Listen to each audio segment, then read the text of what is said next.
No one ever imagined the Crystal Harbor Hotel could hold so many secrets. Its marble floors glowed like frozen moonlight, chandeliers dripping golden fire, and servers rushing in black uniforms that blended into the shadows. But on that night, the charity gala that promised elegance, exclusivity, and the elite, the most unforgettable thing wasn't wealth. It was a waitress, a girl no one noticed. A girl they would never forget. Her name was Amara Wells. 20-4 grace in her posture, humility in her eyes, and a quiet sadness she carried like an invisible scar. She moved through the ballroom with practiced precision, balancing trays of champagne flutes and navigating clusters of laughing millionaires. No one knew her story. No one knew she had once stood center stage at the most prestigious youth music festival in the country. No one knew she used to dream in melodies. Until someone forced her to remember.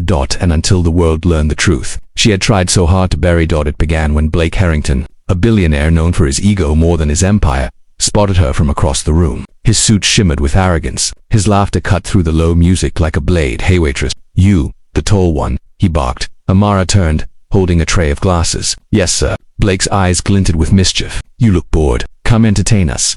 Amara blinked. "Entertain you? Oh, come on," he said loudly, drawing attention from nearby guests. "We're all having a dull evening. Surely you can do something other than hand out drinks." Guests chuckled. Her cheeks warmed. "I'm just here to serve," she murmured. Blake smirked, spotting something behind her, a violin. An antique one, resting on a decorative stand. Part of the gala decor. He grabbed it before anyone could stop him.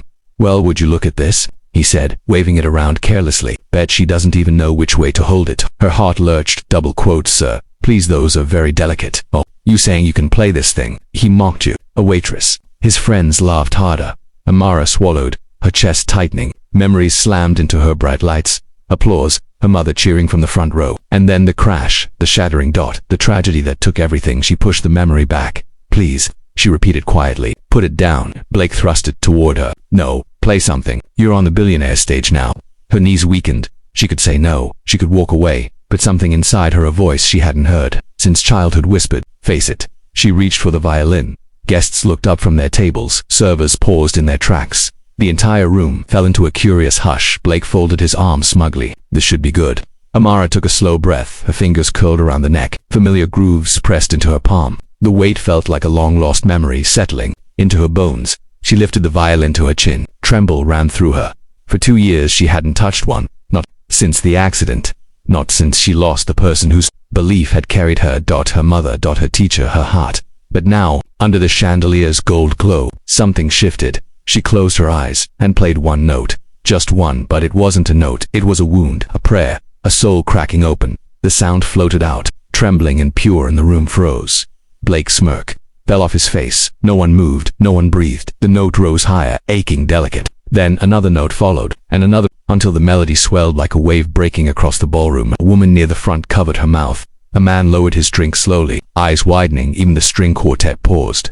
Mid-performance. Her music filled every corner, pouring emotion the way some people pour tears. Her grief, her longing, her brokenness, and a tiny spark of hope she'd kept buried for 2 years, all woven into sound. The gala guests who, hours earlier, thought themselves too important to notice a waitress was silent. Not from politeness, but because music pressed fingers against their hearts and whispered, "Remember what it means to feel." She shifted into an old lullaby, her mother's favorite. Her bow danced with a softness that made the chandeliers tremble with reflected light. When she finished, the last note hovered like a held breath, then dissolved. The silence afterward was holy. No clapping. No murmuring. Just stunned stillness. Then slowly a sound rose. One person stood, then another. And another. Until the entire ballroom was on its feet. A standing ovation. Amara's breath hitched. Her eyes glossed. And Blake, red-faced, sweating, exposed, stood frozen like a boy caught doing something cruel in front of his teacher. A woman whispered loudly enough for all to hear, "That wasn't a waitress. That was an artist." Another man added, "Someone get that girl a contract."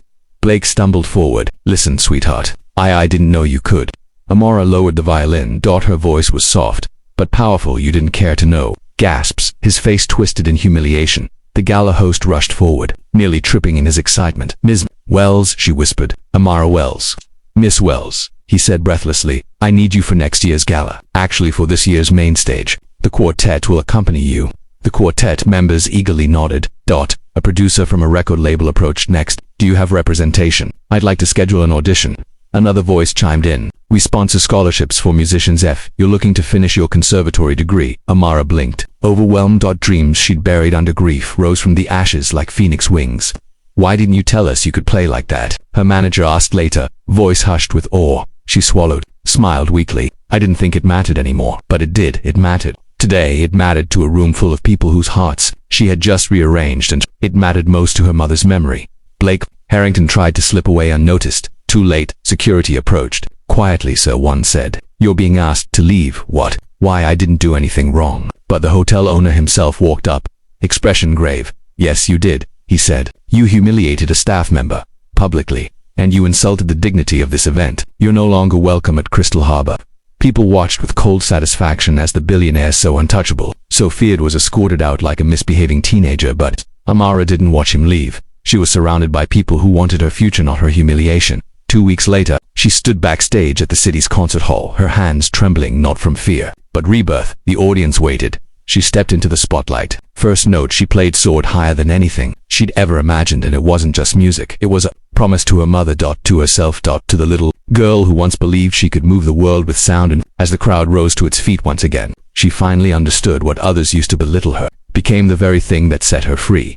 What they meant as a joke became her rebirth. What they tried to shame became her power.